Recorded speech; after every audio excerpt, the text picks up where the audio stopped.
মালবিকার কথা সমাপ্ত হওয়ার আগেই একজন মাঝবয়সী ব্যক্তি হুইল চেয়ারে বসে থাকা বৃদ্ধ ব্যক্তিকে এনে টেবিলের প্রথমে যে চেয়ার ছিল সেখানে রাখতেই সে বৃদ্ধ ব্যক্তি হুইল চেয়ারের থেকে উঠে পাশের চেয়ারটি ধরে বলে ওঠে, আজ অনেক দিন পরে ডাইনিং টেবিলে এলাম, তার কারণ আজকে আমার বাড়িতে গৃহবধূর আগমন হয়েছে। আমার দীর্ঘদিনের প্রতীক্ষা আজ সফল হয়েছে। তার জন্য আজ সবার সাথে খাবারের জন্য একসাথে উপস্থিত হওয়াটা অত্যন্ত প্রয়োজন ছিল। তাছাড়া আমি এখনো পর্যন্ত আমার একমাত্র পুত্রের বধূকে স্বচক্ষে দেখতে পারিনি। কিছুটা দম নিয়ে পুনরায় বলেন, তাকে বাড়িতে প্রবেশ করার পরে আশীর্বাদ দেওয়ারও সামর্থ্য হয়ে ওঠেনি। তাই ডাইনিং টেবিলে এলাম বৌমাকে নিজের চোখে দেখব, তার সাথে এক টেবিলে বসে খাবো বলে। তাকে দেখেছিলাম তার যখন 5 বছর বয়স ছিল তখন। আজ আমার বাড়ি লক্ষ্মী হয়ে গৃহপ্রবেশ করেছে, তার দর্শন নিতেই হয়। বলেই ক্ষণিকের দম নেওয়ার সময় পাশে দাঁড়িয়ে থাকা মালবিকা ততক্ষণে ইশারা করে মধুছন্দাকে, যাও তোমার শ্বশুর মশাই, ওনাকে প্রণাম করে আশীর্বাদ নেওয়ার সময় এসে গেছে। হুইল চেয়ারে বসে বৃদ্ধ ব্যক্তিটি ডাইনিং রুমে প্রবেশ করা মাত্রই মধুছন্দা বুঝে গেছিল ইনি হবেন বিনয়ের বাবা, অর্থাৎ তার শ্বশুর মশাই। যে মানুষটাকে তার বাল্যকালে নিজের চোখে দেখেছিল তার সাথে এই মানুষটার কোনো সামঞ্জস্য নেই বর্তমানে। যে মানুষটা তার যৌবনের অধিকার ছিনিয়ে নিয়েছিল, সেই বাল্য বয়সে তার প্রতি কৃতজ্ঞতা জানাবে না তাকে শ্রদ্ধা সহকারে প্রণাম করবে। এই মানুষটার জন্যই আজ তার জীবনের সমস্ত স্বপ্ন ধূলিসাৎ হতে চলেছে। কিন্তু বার্ধক্যের ভারে শরীর নুয়ে পড়া, মাথা ভর্তি সাদা সনের মতো পাকা চুলের সাথে মুখ ভর্তি সাদা একগাল দাড়ির মাঝে উজ্জ্বল চোখ দুটি তাকেই খুঁজে চলেছে, সেটা বুঝতে পেরে এগিয়ে আসার সময় ভাবে তখনকার সময় দেখা মানুষটিকে চিনতে না পারাটাই স্বাভাবিক ছিল। তাই আর অপেক্ষা না করে সবকিছু ভুলে মনের পরিবর্তন হয়। তখনই মাথার কাপড় তুলে ধীরে পায়ে এগিয়ে এসে শ্বশুরমশাইকে প্রণাম করতে যাবে তিনি বলে ওঠেন, বৌমা, তুমি এখন আর আমাকে চিনতে পারছো না, এটাই স্বাভাবিক। তখন তোমার বাল্যকালে তোমাকে দেখে আমার বাড়িতে বধূ করার ইচ্ছা জাগ্রত হয়ে উঠেছিল। আজ দীর্ঘ অনেকগুলো বছর পরে আমার জীবিত অবস্থায় সেই ইচ্ছা পূর্ণ হলো। বৌমা, আমি তোমাকে আশীর্বাদ করছি, দীর্ঘজীবী হও। মাথার সিঁদুর, হাতের শাখা পলা যেন অক্ষত থাকে সারা জীবন। তার সাথে কর্মকার পরিবারের এত বড় সম্পত্তির সম্পূর্ণ দায় দায়িত্ব তোমার উপরেই থাকবে। আমি শুনেছি তুমি নিজের মতো করে পড়াশোনায় এগিয়ে নিতে চাও। শুনে খুব খুশি হয়েছি। তোমার ইচ্ছা মতো তোমার পড়াশোনার ব্যবস্থা করা যাবে। তার সাথে তোমাকে সব দিকে চোখ কান খোলা রেখে দায়িত্ব পালন করতে হবে। শ্বশুরমশাই কথা বলার মাঝখানে পিসি শাশুড়ি একটি বেশ ভারী সীতাহার দাদার হাতে তুলে দিতে সেটা নিয়ে মধুছন্দাকে হাতে দিতে পুনরায় বলেন, আজকে তোমার প্রথম মুখ দেখে আশীর্বাদ করার জন্য এই সামান্য উপহারটুকু গ্রহণ করো মা। আজ থেকে তুমি আমার পরিবারের গৃহলক্ষ্মী। সব কিছু দেখে নিও মা। পুরো পরিবারটা তোমার ভরসায় এতদিন অপেক্ষা করছিল। মধুছন্দা যতই দেখে ততই অবাক হয়ে ওঠে। শ্বশুরমশাইয়ের আশীর্বাদের পরে খাবার টেবিলে বসার জন্য অনুরোধ করেন।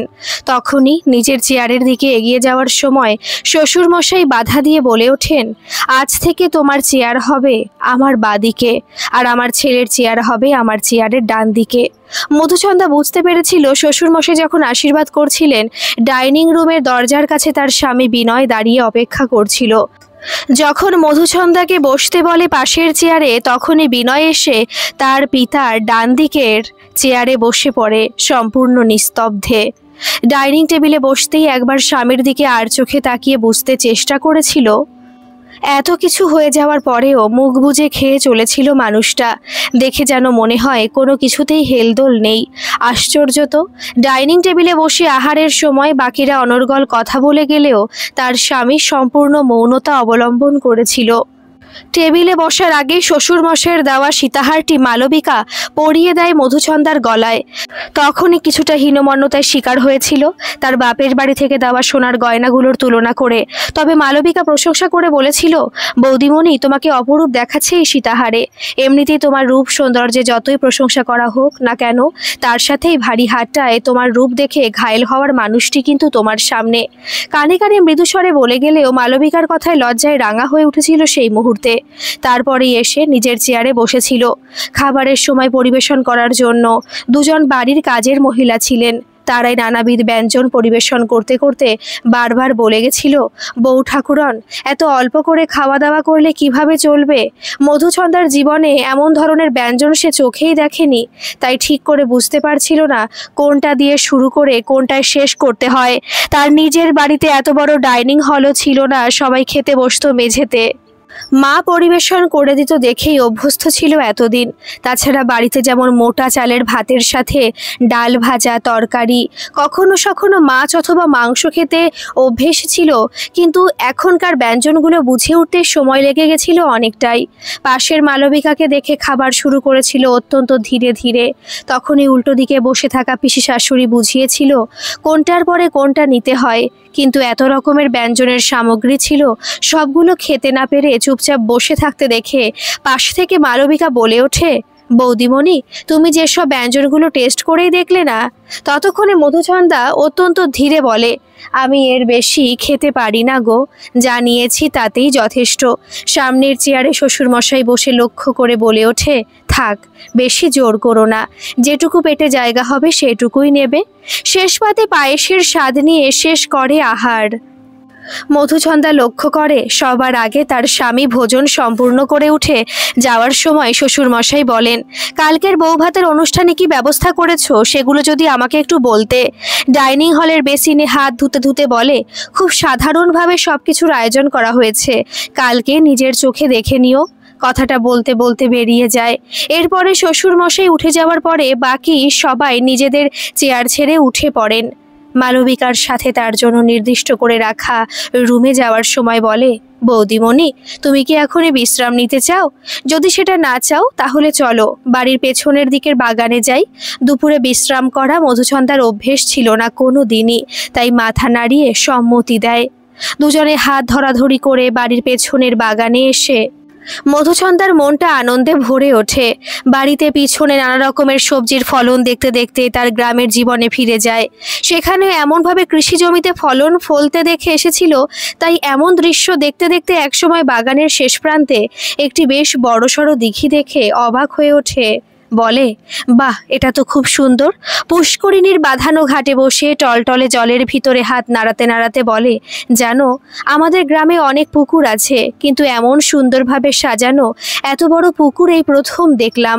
ততক্ষণে মালবিকা বলে, চলো পুষ্করিণীর চারপাশে বাঁধানো রাস্তায় একটা পাক দিয়ে আসি দুজনে। এর পাশে পাশে কত রকমের ফলের গাছ আছে সেগুলোকে দেখিয়ে নিয়ে আসি। দুজনে পাশাপাশি হাঁটতে শুরু করে পুকুরের পাড় ধরে। তখনই মালবিকা বুঝিয়ে দিতে থাকে, দেখো কত আমজাম কাঁঠাল সবেদা, তার সাথে নারকেল লিচু পেয়ারা গাছের ছড়াছড়ি। এই পুকুর এবং বাগানের জন্য কিছু মানুষকে দায়িত্ব দিয়ে রাখা হয়েছে, তারাই এইসব দেখাশোনা করে। পুকুরের মাছের প্রয়োজন হলে এই মানুষগুলোই ধরে বাড়িতে দিয়ে আসে। মালবিকার সাথে ঘুরতে ঘুরতে নানান বিষয় জানতে পেরে ভাবে, আমি এতদিন রাজপুত্র স্বপ্ন দেখেছিলাম, সেই রাজপুত্রের এত বড় বাড়ি কিংবা এত সুন্দর বাগান, তার সাথে এত বড় দিঘির মতো পুকুর ছিল কিনা সে বিষয়ে একবারও স্বপ্ন দেখেনি। তবে সবকিছু দেখে মনে হয় এরা রাজপুত্রের থেকেও অনেক বেশি ধনসম্পত্তির অধিকারী। বাড়ির নিচের তলার ডান দিকের বেশ বড়সড় ঘরটা ঠাকুর ঘর। দুজনে সেখানে পৌঁছে দেখে ইতিমধ্যে তার শ্বশুর মশাই সেখানে উপস্থিত ছিলেন হুইল চেয়ারে। বাড়ির কাজের কয়েকজন পুরুষ ও মহিলা আশেপাশে ছড়িয়ে ছিটিয়ে বসে থাকতে দেখে ঠাকুর ঘরে সিংহাসনের উপরে নজর পড়তেই দেখে সাদা দুধের মতো শ্বেত পাথরের বিরাট বড় সিংহাসনের মাঝখানে রাধা মাধবের অপরূপ মূর্তি। সিংহাসনের নানান পাশে বিভিন্ন দেবদেবীর পাথরের মূর্তি যেমন সাজানো ছিল, তেমনি পুরো ঠাকুর ঘরের দেওয়াল জুড়ে হিন্দু দেবদেবীর অসংখ্য তৈলচিত্র শোভা বাড়িয়ে যাচ্ছিল। ঠাকুর ঘরের মেঝেতে একটি সাদৃশ্য গালিচায় প্রথমেই বসে পিসি শাশুড়ি, তার পিছনে চারপাশে ঘিরে বাড়ির কাজের মানুষজন। সামনে সন্ধ্যা আরতি তৈরির ব্যবস্থায় একজন বৃদ্ধ ঠাকুর মশাই, তিনি সবে আরতি শুরু করার মুহূর্তে এরা গিয়ে পৌঁছে যায়। প্রথমেই এদের উপরে নজর পড়েছিল মধুছন্দার শ্বশুর মশাইয়ের। নতুন বৌমাকে ঠাকুর ঘরে আসতেই তিনি বলে ওঠেন, আজকের সন্ধ্যা আরতি করবে বাড়ি গৃহলক্ষ্মী।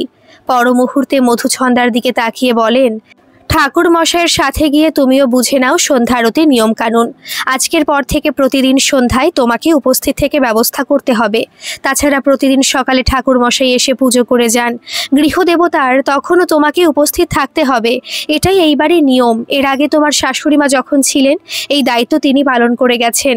এখন মধুমালা যখন বাড়িতে থাকে তখন সে নিজেই এই দায়িত্ব পালন করে। শ্বশুর মশাইয়ের কথা শুনে কিছুটা বিব্রত বোধ করেও সামলে নেওয়ার চেষ্টা করতেই মালবিকা কানের কাছে মুখ এনে ফিসফিস করে বলে, চলো আমি সাথে যাচ্ছি, কোনো অসুবিধা হবে না। মালবিকার থেকে সাহস পেলেও মনের ভিতরে দুবিধা হয়। একটা কথা ভেবে তাদের বাড়িতে শোয়ার ঘরেরই একপাশে বসানো ছিল ঠাকুরের একটি কাঠের তৈরি সিংহাসন। সেখানে কয়েকটি ফটো ঠাকুরের বিগ্রহ ছাড়া আর কিছু ছিল না। ছোট থেকে সে ঠাকুরের সিংহাসনের সামনে বসে মাকে পুজো করতে দেখে এসেছিল এতদিন, কিন্তু এখানকার ঠাকুরঘর তার ভাবনা চিন্তার থেকেও সম্পূর্ণ আলাদা। কত সুন্দর সব বিগ্রহ দেখে মনটা শান্তিতে ভরে ওঠে। সে কি পারবে এই দায়িত্ব সামলে নিতে? মালবিকার সাথে এসে ঠাকুর মশাইয়ের পাশে দাঁড়াতে এই বৃদ্ধ পুরোহিত মশাই বলেন, আমি প্রথমে মন্ত্র উচ্চারণ করে করে যাচ্ছি, তুমি সেই মন্ত্রগুলো মনে মনে উচ্চারণ করো। পরবর্তীতে তোমার হাতে পঞ্চপ্রদীপ ধরিয়ে দেব, তুমি নিজেই রাধা মাধবের সামনে আরতি করবে। কথা শেষ করেই পুরোহিত মশাই আরতি শুরু করেন এবং ঠাকুরের ঘরের ভিতরে বসে থাকা সকলে উঠে দাঁড়িয়ে জোর হস্তে আরতির সাথে সাথে গেয়ে ওঠে পুরোহিত মশাইয়ের উচ্চারণের তালে তালে। পাশে দাঁড়িয়ে মধুছন্দাও দুহাত জড়ো করে পুরোহিত মশাইয়ের মন্ত্র উচ্চারণের সাথে সাথে নিজেও বলে যেতে থাকে। সন্ধ্যা আরতির পরের মালবিকার সাথে নিজের ঘরে এসে বসতে পিসি শাশুড়ির পেছনে বাড়ির কাজের মহিলা সন্ধ্যার পরে নানাবিধ খাদ্য উপকরণ নিয়ে রেখে দিতেই মালবিকা বলে ওঠে, এসো বৌমণি, সন্ধ্যার পরে সামান্য জলখাবারের উপযোগ করি দুজনে। এই সময় খাবারের প্রতি আগ্রহ না থাকলেও ননদের কথা এবং পিসি শাশুড়ির ইশারায় মধুছন্দাকে বসতে হয় সেখানে। তারা সন্ধ্যার পরে জলখাবার খাওয়ার সময় দরজার বাইরে থেকে বিনয় আওয়াজ দেয়, আমি কি ভেতরে আসতে পারি? সেটা যদি সম্ভব না হয় তাহলে এখান থেকে কয়েকটি কথা জানানোর আছে, সেগুলো বলেই চলে যাব। বিনয়ের আওয়াজ শুনে চমকে তটস্থ হয়ে উঠেছিল মধুছন্দা। ততক্ষণে পরনের শাড়ি সারা শরীরে ঢেকে ঢুকে স্ট্যাচুর মতো বসে থাকার সময় পিসি শাশুড়ি বলে ওঠে, আয়, এর জন্য অনুমতি নিতে হবে নাকি? তোর বাড়ি, তুই সব জায়গায় স্বাধীনভাবে ঘুরতে পারবি। যাক, কি বলবি বলে যা। ঘরের ভিতরে বিনয় এমনভাবে ঢুকেছিল যাতে মধুছন্দার দিকে তার নজর না পড়ে। কিছুটা দূরে দাঁড়িয়ে বলে, বাড়ির নতুন বউকে বলার আছে যে কাল সকালে কিছু মানুষজন এসে উপস্থিত হবে, তাদের সাথে সাক্ষাৎ করার সময় যেন স্বাভাবিক আচরণ করে। এছাড়া কাল দুপুরের পরে নতুন বধূকে সাজাতে কিছু মানুষজন আসবে বিউটি পার্লার থেকে, তাদের সাথে যেন সহযোগিতা করে।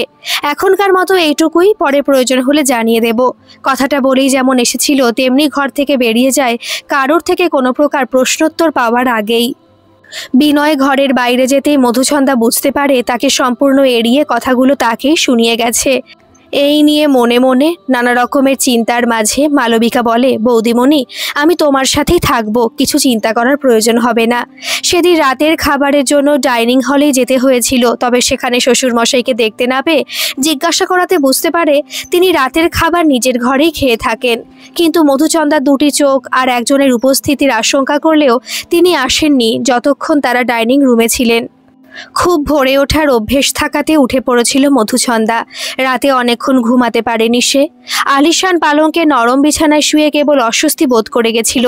আসলে এমন শয্যায় এ যাবৎকাল শুয়ে থাকার অভিজ্ঞতা না থাকার কারণে অস্বস্তি হওয়াটা স্বাভাবিক ছিল, কিন্তু পাশে মালবিকা দিব্যি ঘুমিয়ে পড়েছিল কিছুক্ষণের ভেতরেই। ভোরের দিকে কিছুক্ষণ চোখ লেগে আসলেও অভ্যেস মতো বিছানা ছেড়েছিল। বিছানা ছেড়ে বাইরের বারান্দা দরজা খুলতেই অবাক হয়ে তাকিয়ে যায়। পূর্ব গগনে তখন সূর্য উদয়ের রশ্মিতে চারিদিকটা রক্তিম আভার সাথে অপরূপ সৃষ্টির যে প্রকার বাতাবরণ তৈরি হয়েছিল, এক কথায় অসাধারণ বললেও কম হবে। এমন দৃশ্য মধুছন্দার জীবনে প্রথমবার দেখা হলো। একদিকে সূর্যের গোলাপি আভায় যেমন চারদিকটা রঙিন হয়ে উঠেছিল, তেমনি বাগানের শেষ প্রান্ত পর্যন্ত দেখা গিয়েছিল। সেখানে কয়েকজন মধ্যবয়সী ব্যক্তিকে বাগানের কাজে ব্যস্ত থাকতে দেখে খানিকটা হলেও আশ্চর্য হয়েছিল। অদূরে আম কাঁঠালের বনে প্রভাতের বাতাস সরসর করে বয়ে যাওয়ার সাথে সাথে খসে পড়ে দু একটি পাতা। আদুরে দিঘির জল ঢেউ তোলে সেই বাতাস, ঢেউয়ের মাথায় মাথায় সূর্যের আলো ঝিকমিক করে ওঠে। পাখির কুজনে, প্রভাতের মিঠে রোদ্দুরে, শিউলির গন্ধে, মৃদু হিল্লোলিত বাতাসে বাগানের পরিবেশ মনোরম হয়ে উঠেছিল। যেন পৃথিবী যাবতীয় শান্তি এখানেই বাসা বেঁধেছে। দূরে কার্যরত ব্যক্তিদের পরিবারের মৃদু কোলাহলের ধ্বনির সাথে সেই কুঠির থেকে ভেসে আসে কোনো এক কিশোরীর প্রভাতী সঙ্গীতের মূর্ছনা। ঠিক তালভঙ্গ নয়, যেন এক সুর থেকে অন্য সুরে প্রবাহিত হলো পরিবেশের ছন্দবদ্ধ জীবনচর্চা। একাগ্রতার সাথে থাকতে থাকতে কতক্ষণ বারান্দায় বসেছিল খেয়াল ছিল না মধুছন্দার। হঠাৎ মালবিকা পাশে এসে বসতেই জাগ্রত হয়ে ওঠে তার সমগ্র অস্তিত্ব। মালবিকা পাশে এসে বসতে বসতে বলে, বৌদিমণি, তুমি মনে হয় অনেকক্ষণ থেকে বসে আছো এখানে। আসলে এই বারান্দা থেকে সূর্য উদয়ের দৃশ্যটা সব থেকে বেশি ভালো দেখা যায়, তাই বিনয় দাদার সব থেকে পছন্দের ঘর এটাই। আজকের পর থেকে তোমাদের দুজনের। মালবিকার কথা শুনে বিনয়ের কথা মনে পড়তেই মনটা বিষণ্ণ হয়ে ওঠে। নিজের মনের ইচ্ছা মনের মধ্যে রেখেই বলে, কার পছন্দের ঘর সেটা আমার জানার ইচ্ছা নেই, তবে এই ঘরের বারান্দা থেকে সূর্য উদয়ের যে দৃশ্য দেখা যায় সেটা এক কথায় অপরূপ। এটা বলতে আমার বিন্দুমাত্র সংকোচ হয় না। বেশ কিছুক্ষণ বারান্দায় বসে থাকার পরে দুজনে ঘরে আসতে মধুছন্দা বলে, আমি যাই স্নানে, তুমি ততক্ষণ বিছানায় শুয়ে আনন্দ করতে পারো। নিজের নতুন বস্ত্র নিয়ে টয়লেটে প্রবেশ করে শরীরের সমস্ত বস্ত্র পরিত্যাগ করে টয়লেটের বিশাল আয়নার সামনে দাঁড়িয়ে নিজের শরীরের প্রতিটি অঙ্গ দেখতে দেখতে মনের ভিতরে অনেক জিজ্ঞাসা উৎপন্ন হয়। আর সেটা হলো, এমন সৌন্দর্যের অধিকারিণীর অঙ্গের সহিত মিলিত হতে চলেছে বেঢপ স্বামীর বিবস্ত্র অঙ্গ। আগামী সে মিলনের চিন্তায় আত্মগ্লানিতে জর্জরিত হয়ে কেবল ভাবে, এমন সৌন্দর্যের অবয়বটিকে কামান্ধ হয়ে উপভোগ করবে এমন একটি কদর্য শরীর, সেটা ভেবেই আতঙ্কিত হয়ে ওঠে টয়লেটের ভেতরেই।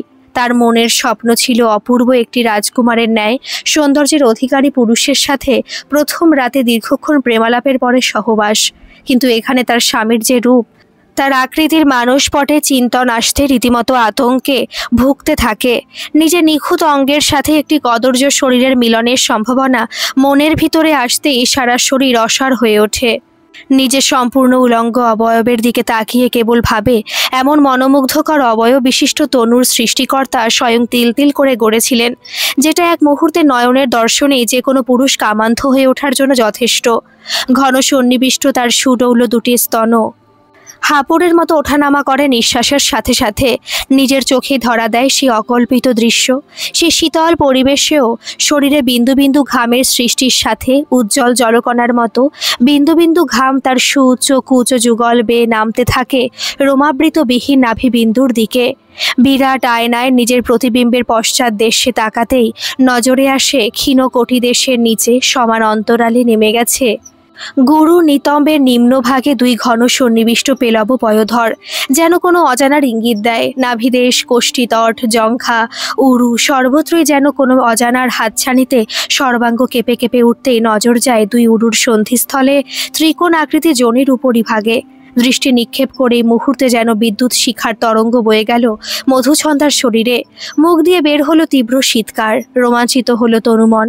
কোনো রকমে সংযত হয়ে ভাবে, আজকের ফুলসজ্জায় রাতের পরেই তার শরীরকে ফুলের কলির মতো না ভেবেই নিজের আকাঙ্ক্ষার বশীভূত হয়ে অসুরের ন্যায় ঝাঁপিয়ে পড়ে নিমেষে ধূলিসাৎ করে দেবে তার এতদিনের স্বপ্ন লোকের বিচরণের আকাঙ্ক্ষাগুলোকে।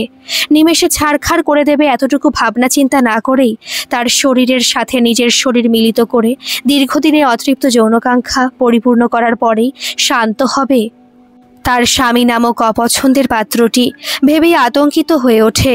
দীর্ঘক্ষণ টয়লেটের ভেতরে নিজের অপরূপ অঙ্গের দর্শনে শিহরিত হয়ে উঠলেও সম্পূর্ণ স্নানের পরে সর্বাঙ্গে সুভাষিত আতরে লেপনের পরে যখন বহু মূল্যবান বস্ত্রের সাথে সজ্জিত হয়ে সিঁথির দিকে তাকাতেই মনে পড়ে সিঁদুরের কথা। হাতের পাশে রাখা সিঁদুরের কৌটো থেকে সিঁথির মধ্যভাগে সিঁদুর লাগাতে লাগাতে নিজের অপরূপভাবে ফুটে ওঠা মুখশ্রীর দিকে তাকিয়ে বিহ্বল হয়ে ওঠে সর্বাঙ্গ। সেই মুহূর্তে ললাটের মধ্যস্থলে সিঁদুরের বড় করে বিন্দি দিয়ে যখন বেরিয়ে আসে টয়লেট ছেড়ে, সামনে মালবিকাকে দেখে লজ্জিত হয়ে উঠে বলে, আজকের সাজ পোশাক ঠিকমতো সম্পূর্ণ হয়েছে তো? মধুছন্দাকে দেখে ততক্ষণে দু চোখের নজর ঘোরাতে পারে না মালবিকা। কেবল অবাক হয়ে তাকিয়ে থাকতে থাকতে বলে ওঠে, বৌদিমণি, তোমার এমন অপরূপ রূপে তপস্বীরাও ঘায়েল হতে পারে, এতে বিন্দুমাত্র সন্দেহ নেই আমার। নজর না লেগে যায়। কথাটা বলতে বলতে পাশে ড্রেসিং টেবিল থেকে কাজলের কৌটো নিয়ে এক বিন্দু কাজল মধুচন্দ্রার ঠোঁটের নিচে লাগিয়ে হেসে উঠে বলে, এবার আর কারো নজর লাগবে না। মালবিকার কথায় মৃদু হেসে বলে, তুমি একটু বাড়িয়ে বলছো না তো? আমি কিন্তু এতটা রূপবতী নই যে এভাবে। কথাগুলি বলতে বলতে সলজ্জ হেসে ফেলে। বেলা তখন কিছুটা বয়ে গেছিল। তখনই দরজায় টোকা পড়তেই মালবিকা উঠে দরজা খুলতেই সামনে তার মা এবং কাজের মহিলার হাতে সকালের চায়ের সরঞ্জাম নিয়ে ঘরে প্রবেশ করতে থমকে যায় দুজনে। মধুচন্দ্রার দিকে নজর পড়তে স্ট্যাচুতে পরিণত হয়। সেটা দেখে লজ্জায় রাঙা হয়ে ওঠে মধুচন্দ্রা। পরিস্থিতি সামলাতে কিছু না ভেবেই পিসি শাশুড়ির পায়ে প্রণাম করতে তিনি বলে ওঠেন, বাহ, তোমার এমন স্নিগ্ধ রূপের বর্ণনা করা অসম্ভব, মনটা আনন্দে ভরে উঠেছে। এবার এসো, সকালের চায়ের উপভোগ করি তোমাদের সাথে বসে। তোমার জন্য অবশ্য চায়ের বদলে উষ্ণ দুধের ব্যবস্থা করা হয়েছে। তিনজনে বসে সকালের চা সেবন করতে করতে পিসি শাশুড়ি বলে, আজকে কিছুক্ষণ পরেই অতিথিদের আনাগোনা শুরু হয়ে যাবে। আজকে বউ ভাত, তোমাকে একবার হেসেলে যেতে হবে। তার কারণ আজ তুমি নিজের হাতে একটি পদ রান্না করবে। ভয় নেই, অবশ্য আমি পাশে থাকবো। এবং দুপুরের ভোজনের সময় তুমি নিজের হাতে কিছুটা হলেও পরিবেশন করবে বাড়ির জ্ঞাতি কুটুম্বদের। আমি অবশ্য পাশে থাকব, সব কিছুই বুঝিয়ে দেব তোমাকে। আতঙ্কিত হবার প্রয়োজন নেই। তবে আজ সারাদিন বাড়িতে জনসমাগম থাকবে, এটা মনে রেখো। সকালে চায়ের পর্ব শেষ হবার পরেই মালবিকা বলে, বৌদিমণি, এখনও রান্নাঘরে যেতে অনেক সময় আছে। তার আগে সকালের জলখাবার তৈরি হবে। ততক্ষণে দোতলায় কয়েকটি ঘর তোমাকে দেখিয়ে আনি, চলো। মধুচন্দ্রার কাছে এখন প্রচুর সময়, তাই সম্মতি দিয়ে বলে, চলো, বাড়ির কিছুটা অংশ এই সময় দেখে নেওয়া যাক। দুজনেই তৈরি ছিল। মালবিকার সাথে এসে প্রথমে তার পাশের ঘরে প্রবেশ করে রীতিমতো অবাক হয়ে যায়। আসলে পাশের ঘরটাই বাড়ির লাইব্রেরি। প্রমাণ সাইজের ঘরে চারদিকের র্যাকে নানা রকমের মনীষীদের লেখা উপন্যাস, গল্পের বই। একটা র্যাকে দেখে এগিয়ে গিয়ে অন্য র্যাকের কয়েকটা বই তুলে তুলে রেখে পাশের র্যাকে পৌঁছতেই দেখে সেখানে হিন্দু শাস্ত্রে অসংখ্য পুরাণ, ভগবত গীতা থেকে রামায়ণ, মহাভারত ছাড়া অনেক প্রাচীন গ্রন্থাবলী থরে থরে সাজানো। ঠিক পাশের র্যাকে নজর পড়ে বিভিন্ন ধর্মের গ্রন্থাবলী, যেমন কোরআন, বাইবেল, আরও কিছু ধর্মের গ্রন্থাবলী যেগুলো তার বোধগম্য হয় না। তবে প্রতিটি বই পরিষ্কার পরিচ্ছন্নভাবে সযত্নে রাখা হয়েছে। তার পাশের র্যাকে পৌঁছেই দেখে সেখানে গ্রিক পুরাণের কয়েকটি বই যেমন রাখা হয়েছে, তার মধ্যে গ্রিক উপন্যাসের নানা বিষয়ের বইয়ের সম্ভার, যেমন জুলিয়াস সিজার, রোমিও জুলিয়েট থেকে পেদ্রো আইনেস দা ক্যাস্ট্রোর বইটি নিয়ে উৎসাহের সাথে দুটি লাইন পড়ে ফেলে। পর্তুগালের যুবরাজ পেদ্রোর সাথে বিয়ে হয়েছিল লেডি কনস্ট্যাঞ্জা ম্যানুয়েলের, কিন্তু পেদ্রোর মন তার নববিবাহিতা স্ত্রীর দিকে ছিল না, বরং তার মন আটকে গিয়েছিল হবু রানীর সহচরী আইনেস দা ক্যাস্ট্রোর প্রতি। এক একটি উপন্যাস হাতে নিয়ে দেখতে দেখতে বুঝতে পারে সেখানে রাখা হয়েছে এমন কিছু দুর্লভ উপন্যাস।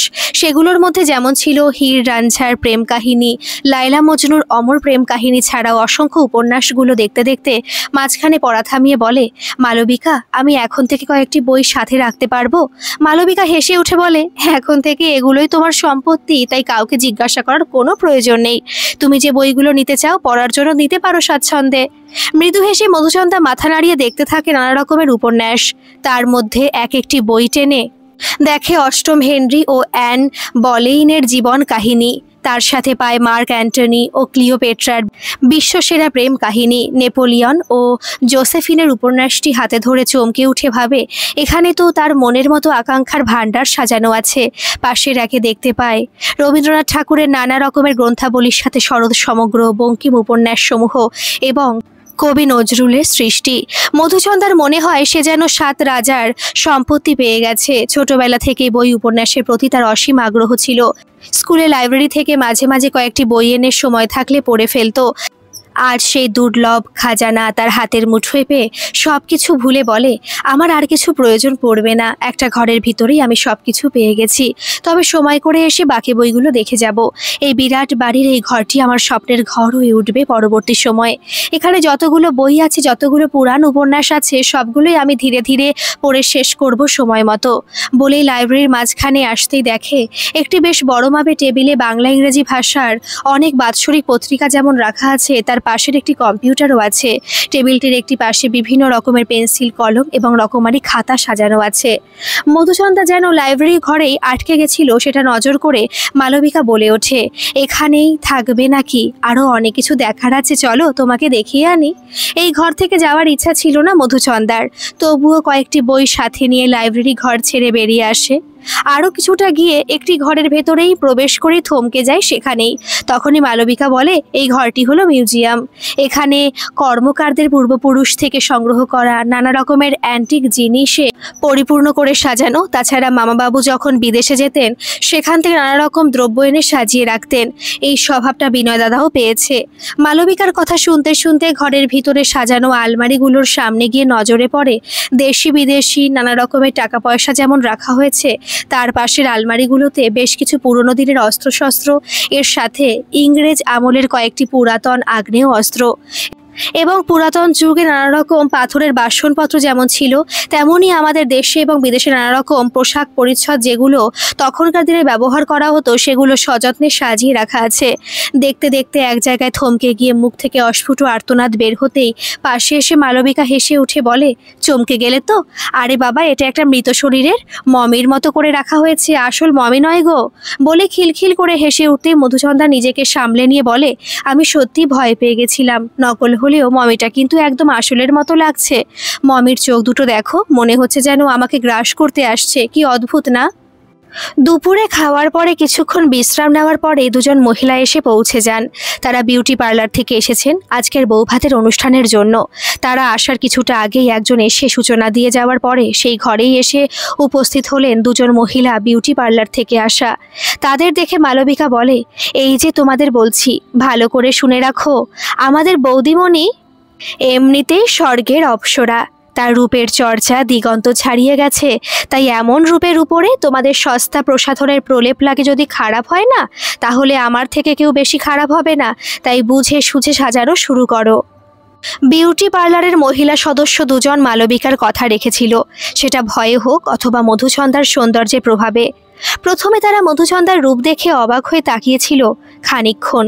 তারপরেই তাদের মধ্যে যে মহিলাটি বিচক্ষণ ছিল সেই বলে ওঠে, সত্যি তো, এমন রূপের অধিকারী যে, তাকে এর থেকে আর কি বেশি সাজাবো আমরা। তবে সুন্দর মুখশ্রীতে কিছুর উজ্জ্বলতা বাড়াতে যেটুকু প্রয়োজন হয় সেটুকুই চেষ্টা করব, আপনি নিশ্চিন্তে থাকতে পারেন। সন্ধ্যার কিছুটা পরে পিসি শাশুড়ি এসে বলেন, তোমাদের যদি হয়ে গিয়ে থাকে তাহলে নতুন বউকে নিচের অনুষ্ঠানের স্থানে নিয়ে যেতে পারবো। ততক্ষণে মধুচন্দ্রার দিকে তাকিয়ে কিছুক্ষণের জন্য স্তব্ধ হয়ে দাঁড়িয়ে থেকে বলে ওঠেন, নতুন বউকে দেখে মনে হচ্ছে স্বর্গের কোনো অপ্সরী ধরিত্রীতে নেমে এসেছে। যাই হোক, খুব ভালো লাগছে। বলেই মধুচন্দ্রার মুখটা তুলে ধরে বলেন, এমন রূপ ধরে রাখতে চেষ্টা করো, তাহলে সমস্ত কিছু তোমার পায়ের তলায় আপনি আপনি পৌঁছে যাবে। আজ বিউটি পার্লারের দুজনে মিলে খুব সতর্কতার সাথে সাজিয়েছিল। যখন তার সর্বাঙ্গে বহুমূল্যের বেনারসি শাড়ির সাথে নানা রকমের বহুমূল্য স্বর্ণ এবং হীরের আভূষণে সাজানো সম্পূর্ণ হয়ে গেছিল, তখন মনে হচ্ছিল যেন কোনো রাজ্যের মহারানী। নিচের সাজানো অনুষ্ঠান প্রাঙ্গণের একদিকে দুটি সিংহাসন রাখা ছিল। মালবিকার সাথে সেখানে পৌঁছে একটি সিংহাসনে বসিয়ে তার পাশের সিংহাসনে নিজে বসে পড়তেই একে একে অতিথিগণ তাদের চারপাশে ভিড় জমাতে শুরু করেছিল। যারা যারা অনুষ্ঠান কক্ষে আসছিলেন তারাই নতুন বউকে দেখে প্রথমটা আশ্চর্য হয়ে উঠেছিলেন। এটা মধুচন্দ্রা যেমন বুঝতে অসুবিধা হয়নি, তেমনি মালবিকাও বুঝে যাওয়ার সাথে তাদের সাথে সাথে পরিচয় করিয়ে দিতে দিতে আগন্তুকদের সাথে নিয়ে আসা উপহার সামগ্রীগুলো নিতে ব্যস্ত হয়ে পড়েছিল মধুচন্দ্রা। অতিথিদের সাথে মিষ্টি হাসি ঝিলিক দিয়ে কথা বলছিল সে। এ কথা দূর থেকে বিনয় নজর করেছিল, তাই তার মনেও কিছুটা হলেও শান্তি হয়। এক সময় হুইল চেয়ার শ্বশুর মশাইকে নতুন বউয়ের পাশে বসিয়ে দেওয়াতে উপস্থিত সকলের সাথে মধুর বার্তালাপ করে যাচ্ছিল এবং বৌমার প্রশংসায় পঞ্চমুখ হয়ে আনন্দিত হচ্ছিল। এটা বুঝতে পেরে মধুচন্দ্রাও সময়ের সাথে সাথে পরিস্থিতির উপভোগ করে গেছিল। একটু রাত বাড়তে তার বাপের বাড়ি থেকে সকলে এসে উপস্থিত হলে কেবলমাত্র বাবাকে উপেক্ষা করে বাকিদের সাথে সহজ সরলভাবে কথা বলে গেছিল। তারা মেয়ের সাথে কথা বলে কেউ বুঝতেই পারেনি তার মনের ভিতর এখনও একটা ধোঁয়াশার জন্ম অবস্থান করছে। মেয়েকে খুশি দেখে মা বলেছিল, মেয়েদের জন্ম হয় মানিয়ে নেওয়ার জন্য। তুই সম্পর্কটাকে মানিয়ে নিয়েছিস দেখে খুব ভালো লাগলো।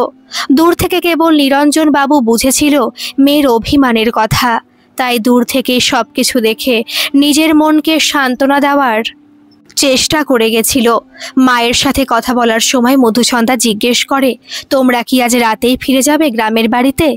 মেয়ের হাসি খুশি সুন্দর মুখশ্রীর দিকে তাকিয়ে কিছুটা হলেও নিজেদের পরিস্থিতির কথা ভেবে আত্মগ্লানির শিকার হলেও বলে ওঠে, হ্যাঁ মা, মেয়ের শ্বশুর বাড়িতে বাপের বাড়ির মানুষজন থাকতে নেই, এটা তোর জেনে রাখা উচিত। আমরা এখানের অনুষ্ঠান শেষ হলেই ফিরে যাব নিজেদের গ্রামে। তুই ভালো আছিস, সহজ হয়ে উঠেছিস, এটা দেখে খুব আনন্দ হচ্ছে। যেদিন তোর বিদায় হলো বাপের বাড়ি থেকে, সেদিনের পরে বাড়িতে ঠিক মতো কারোর সাথে আলাপ আলোচনা হয়নি। আসলে হতে পারেনি, তোর মনের পরিস্থিতির সাথে সকলে পরিচিত ছিল বলে। আমারও ইচ্ছাই ছিল না তোর বাবার সাথে কথা বলি, কিন্তু আজ তোকে দেখে মনের সমস্ত গ্লানি ধুয়ে মুছে একাকার হয়ে গেল। খুব শান্তি পেলাম মা তোকে দেখে। এখন শ্বশুরবাড়ির সকলের মন জয় করে সংসার করতে চেষ্টা কর, সব কিছু ভুলে। বাপের বাড়ির মানুষজনের সাথে তার শ্বশুর মশাই সানন্দে আলাপ করে যাচ্ছিল, সেটাও মধুছন্দার নজর এড়ায়নি। অনেক পরে তার স্বামী বিনয় এসেও তার বাবা মায়ের সাথে আলাপ করে গেছিল, সেটাও আর চোখে নজর রেখেছিল। অনুষ্ঠানে খুব বেশি অতিথি না থাকলেও শতজনের মতো ছিল। বাপের বাড়ির সবাইকে সম্মানের সাথে বসিয়ে খাইয়েছিল বিনয়। একবার সেখানে যাওয়ার জন্য অনুরোধ করে গেছিল, আপনি একবার খাওয়ার স্থানে যাবেন, আপনার বাড়ির সবাইকে সেখানে বসিয়ে এসেছি, আপনি পাশে থাকলে তাদের মন ভালো হয়ে যাবে। বিনয়ের স্বভাব এবং দূরদর্শিতায় মুগ্ধ হওয়ার বদলে মনের ভিতরে স্থান নিয়েছিল একটা বিরক্তিসূচক তাচ্ছিল্য ভাব। তবুও বিনয়ের কথা রাখতে ভোজনের স্থানে পৌঁছেছিল এবং তাদেরকে ঠিক করে খাওয়ার অনুরোধ করে এসেছিল। ভোজনের পরে বাপের বাড়ির সবাইকে নিজে দাঁড়িয়ে থেকে গাড়িতে তুলে দিয়েছিল সসম্মানে। দূরে থেকে সমস্তটাই দেখার পরে তার মনে এতটুকু দাগ ফেলতে পারেনি বিনয়ের স্বভাব। বিনয় তার বাপের বাড়ির লোকজনকে বারবার বলেছিল, আপনারা এত রাতে এতটা পথ না গিয়ে এখানেই থাকতে পারেন, কাল প্রভাতে চলে যাবেন। কিন্তু বাবা মা কাকা কেউ রাজি হয়নি। বাবা বলেছিল, মেয়ের শ্বশুরবাড়িতে বিয়ের দিন রাত কাটাতে নেই, বাপের বাড়ির লোকজনকে। আমাদের গ্রামে পৌঁছতে বেশিক্ষণ লাগবে না, 3 ঘন্টার ভিতরেই আমরা পৌঁছে যাব গ্রামে। গাড়ি আছে তো, অসুবিধা হবে না। মায়ের পাশে দাঁড়িয়ে তাদের চলে যাওয়ার সময় সমস্ত কিছুটাই নজরে করে গেছিল মধুছন্দা, কিন্তু সব কিছু হয়ে গেলেও বাবাকে সম্পূর্ণ এড়িয়ে গেছিল সেই মুহূর্তে। অনেক রাতে জনাদর্শিক আধুনিক স্যুটবুটে সজ্জিত হয়ে নারী পুরুষ এসে পৌঁছেছিলেন। তাদেরকে অতি আদর যত্ন সহকারে নববিবাহিত বধূর সামনে এনে পরিচয় করিয়ে দিয়েছিল তার স্বামী বিনয়। তারা ছিলেন বিনয়ের অফিস কলিগ। সে অতিথিগণের সাথে রীতিমতো হাসি মুখে বার্তালাপ করে গেছিল মধুছন্দা। মনের ভিতরকার ক্ষোভ, অশান্তি এবং তাচ্ছিল্য ভাবটাকে সম্পূর্ণ সংযত করে রেখেছিল বৌভাতের অনুষ্ঠানে। উপস্থিত আগন্তুকদের সামনে নিজের মনোভাবনা এমনভাবে সংযত করেছিল, সেটা দেখে বিনয় মনে মনে অনেকটাই সান্ত্বনা পেয়েছিল। সর্বশেষে মধুছন্দার এমন ব্যবহারের জন্য বিনয় অনেকটাই কৃতজ্ঞ হয়েছিল। তার চোখ মুখ বলে দিচ্ছিল সেও সন্তুষ্ট নববধূর ব্যবহারে। সবার শেষে তার অফিস কলিগকে ভোজনের শেষে বিদায় জানানোর সময় নিজের স্ত্রীর সাথে থাকার জন্য অনুরোধও জানিয়েছিল সকলের আড়ালে। কথা রেখেছিল মধুছন্দা। বিনয়ের পাশে দাঁড়িয়ে হাসি মুখে তার অফিসের কলিগদের বিদায় জানিয়েছিল। বাকি থেকে গেছিল বাড়ির কাজের মানুষজন এবং মালবিকা, পিসি শাশুড়ি এবং তারা দুজনে। পিসি শাশুড়ি একসাথে পাশাপাশি দুজনকে বসিয়ে খাবার পরিবেশন করার সময় বলেছিল, এ বাড়িতে এমন কেউ বর্তমান উপস্থিত নেই ফুলসজ্জার রাতে তোমাদের সাথে রসিকতা করবে, তাই মালবিকা তোমায় ফুলসজ্জার ঘরে পৌঁছে দিয়ে আসবে। পরে বিনয় নিজের সময় মতো অনুষ্ঠানের সব কিছু সামলে পৌঁছে যাবে। এর বেশি আমি কিছু বলার মধ্যে নেই, বাকিটা তোমাদের দুজনকেই বুঝে নিতে হবে। পিসি শাশুড়ির সব কথাগুলো না বুঝলেও অনেক কিছু বুঝেছিল মধুছন্দা, কিন্তু কোনো প্রকার বাক্য ব্যয় না করে মৌন থেকে গেছিল সেই সময়। তবে মনে মনে আতঙ্কিত হয়ে উঠেছিল এই ভেবে এসে উপস্থিত হয়েছে সেই মুহূর্ত যেটাকে চিন্তা করে আতঙ্কিত হয়েছিল এতদিন। কিন্তু মেনে নিতেই কি হবে? এটা হতে পারে না কিছুতেই। তবে স্বইচ্ছায় মেনে নিতে পারবে না কখনোই। কিন্তু যদি বল প্রয়োগ করে তখন, তেমন মুহূর্ত যদি আসে যখন কোনো উপায় থাকবে না, তখন কি মেনে নিতেই হবে? মনের ভিতর পাথর রেখে সব কিছুই? যদি তেমন পরিস্থিতি আসে তখন সহ্য করে নেওয়া ছাড়া তার কাছে কোনো উপায় থাকবে না। তবে বল প্রয়োগ করলেও কোনো দিনও মন থেকে সমর্পণ করতে পারবো না, এটাই চূড়ান্ত সিদ্ধান্ত। বল প্রয়োগ করে শরীর পেতে পারে কিন্তু মন পাবে না কোনো দিনও। এমন কথাগুলো ভাবতে ভাবতে কোনো রকমে রাতের ভোজন শেষ করে মালবিকার সাথে এসে পৌঁছেছিল ফুলশয্যার কক্ষে। ফুলশয্যার ঘরে প্রবেশ করতে রীতিমতো আশ্চর্য হয়েছিল মধুছন্দা। ইন্দ্রলোকের মতো অপরূপ শয্যায় সাজানো ছিল সেই কক্ষটি। এরূপ ফুলশয্যার কক্ষ হতে পারে বলে তার কোনো অভিজ্ঞতাই ছিল না। গ্রামের বাড়িতে যেটুকু অভিজ্ঞতা ছিল সেখানে অতি সাধারণভাবেই ফুলশয্যার কক্ষ সাজানো হতো, সেটা এতদিন দেখেছিল। এই অত্যাধুনিক সজ্জায় কক্ষের রূপরেখা সম্পূর্ণ পাল্টে গেছিল। বিরাট বড় কক্ষের মধ্যস্থলে বিছানাটা চারপাশে রজনীগন্ধার মালা মশারির মতন ঝুলিয়ে দেওয়া হয়েছিল। সম্পূর্ণ বিছানাটায় গোলাপের পাপড়ি দিয়ে চাদরের ন্যায় অত্যন্ত সুচারুরূপে সাজানো হয়েছিল। পূর্বের থেকে ঘরের ভেতরের আসবাবপত্রের স্থান পরিবর্তন হয়েছিল। কক্ষের চারপাশে নানা রকম সুগন্ধিত ফুলের মালা ঝুলছিল। এগুলো দেখে আশ্চর্য হওয়া ছাড়া উপায় ছিল না তার কাছে। কক্ষের ভিতরে এসে মালবিকা বলে, বৌদিমণি, তোমার এই উগ্র প্রসাধন ধুয়ে মুছে নাও। কিছুক্ষণের জন্য টয়লেটে গিয়ে পরিচ্ছন্ন হয়ে এসো, তাহলে রাতে শরীরটা ভালো লাগবে। তাছাড়া এতগুলো সোনার অলংকার সরিয়ে রাখলেই ভালো। রাতে কেবল অতি সাধারণ একটি তাঁতের শাড়িতে শয়ন করলে তোমার আরাম হবে। তবে তুমি বুঝে নিও তোমার কেমন অভিরুচি, যেটা তুমি স্বচ্ছন্দ বোধ করো। কথাগুলো বলে মালবিকা কক্ষ ত্যাগ করতে করতে মুচকি হেসে পুনরায় বলে ওঠে, কাল প্রভাতে সাক্ষাৎ হবে। এখনকার মতো বৌদিমণি, শুভরাত্রি। আশা করি আজকের রাত্রিটা তোমার চিরস্মরণীয় হয়ে থাকবে, এটাই প্রার্থনা করি। মালবিকা কক্ষ ত্যাগ করার পরই তার কথা মতো বস্ত্র বদলের ইচ্ছা হয়নি মধুছন্দার। যেমন পরিধানের ছিল এতক্ষণ, তেমনভাবেই ঘরের ভিতরটা চারপাশটা খুঁটিয়ে খুঁটিয়ে দেখে মনের শঙ্কাটা প্রবল হয়ে ওঠে। এটা ভেবে তাহলে কি আজকে রাতেই তার এতদিনের সুন্দর সুন্দর স্বপ্নগুলো মরীচিকাতে পরিণত হতে চলেছে? কিন্তু তার স্বামী নামক মানুষটাকে সে যে দূর থেকে সহ্য করতে পারছে না। তাহলে আজকে রাতে সমস্ত কিছু বাধা নিষেধ লঙ্ঘন করে সে ঝাঁপিয়ে পড়বে নিজের দীর্ঘদিনের অতৃপ্ত বাসনাগুলোকে চরিতার্থ করতে। এমন নানা রকমের দুশ্চিন্তায় শীতল ঘরের ভিতরেও ক্রমশ ঘেমে উঠেছিল আতঙ্কিত হয়ে। তবুও ভাবে, যদি জোর করে তার সাথে সহবাস করতে উদ্যত হয় তখন কি সে বাধা দিতে পারবে? তার স্বামী যে তার থেকে অত্যন্ত বলিষ্ঠ, তার নিকট সে কেবল একটা নিরীহ হরিণী ছাড়া আর কিছু নয়। নিমেষেই সে বধ করে দিতে পারে। তার শরীরের যে প্রকার শক্তি আছে। নিজের মনের দুশ্চিন্তাগুলোকে আড়াল করতে লাইব্রেরি থেকে সাথে আনা বইগুলোর থেকে একটি নিয়ে পালঙ্কের এক কোণে বসে পড়তে চেষ্টা করে, কিন্তু মনোনিবেশ হয় না এত সুন্দর উপন্যাসটিতেও। মনের অন্তরালে একটা দুশ্চিন্তা কাটার মতো বারবার দর্শন করে যাচ্ছিল। যতই সময় অতিবাহিত হয়ে চলেছিল, বারবার সামনের দেওয়ালে টাঙানো পেন্ডুলাম ঘড়ির দিকে তাকিয়ে তাকিয়ে সময় দেখে যাচ্ছিল।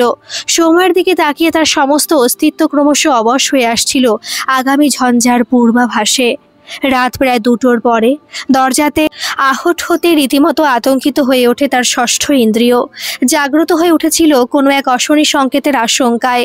মনে মনে ভাবে এসে গেছে তার আসন্ন বিপদ, যেটা ভেবে নিজেকে সামলানোর চেষ্টা করেও পারছিল না।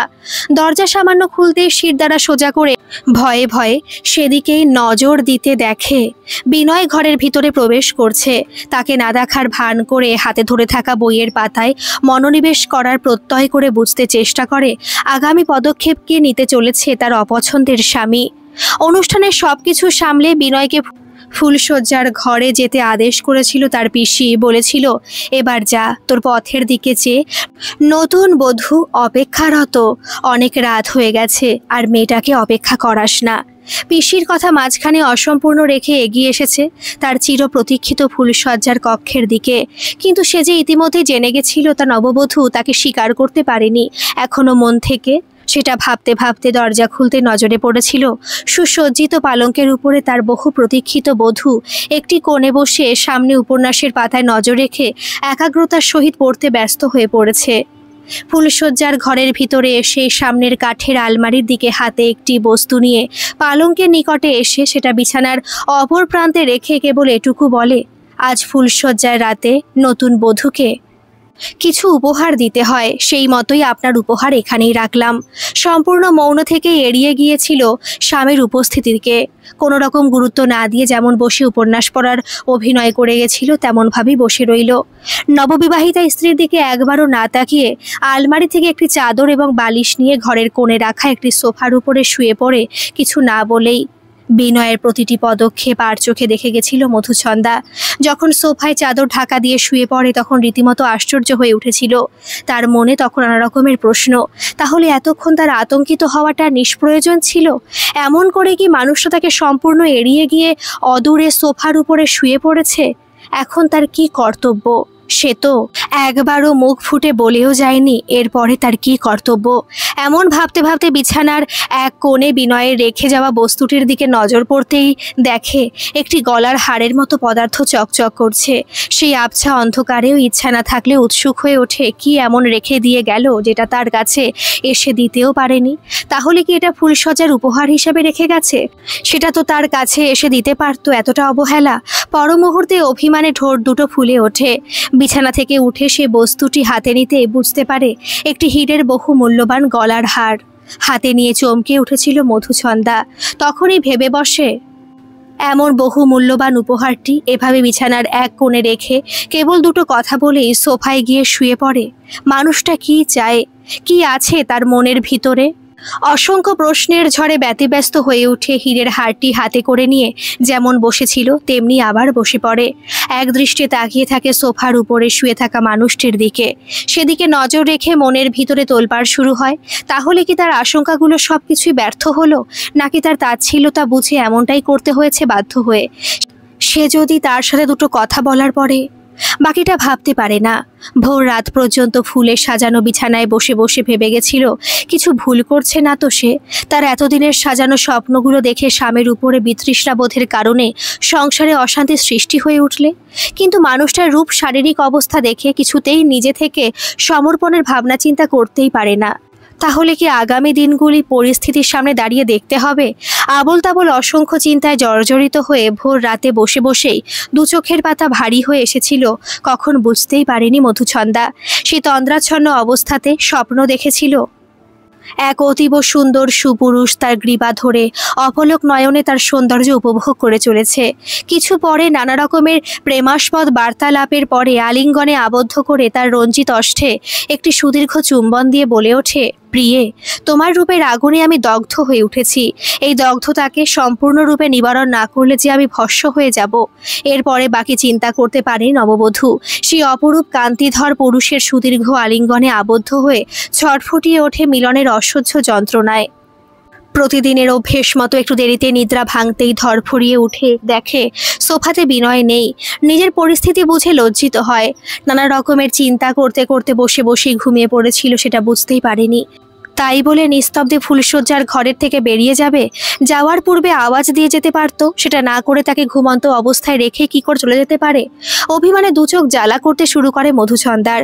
ফুলশয্যার বিছানা যেমন সাজানো ছিল তেমনই রইল। সেদিকে ভ্রুক্ষেপ না করেই ধীর পায়ে এসে বারান্দায় সূর্য উদয়ের দৃশ্যটা দেখতে দেখতে নিজেকে সম্পূর্ণ হারিয়ে ফেলে। কতক্ষণ সেভাবে বসেছিল খেয়াল ছিল না মধুছন্দার। দু চোখের ভাষায় ছিল না কোনো অনুতপ্তের ছাপ। নিজের খেয়ালে নিজের সত্তার থেকে বাগানে দৃশ্যতে হারিয়ে গেছিল বর্তমানের পরিস্থিতি। বেলা কিছুটা হলে পিসি শাশুড়ির সাথে মালবিকা ঘরের দরজায় হাত রাখতেই খুলে যায়।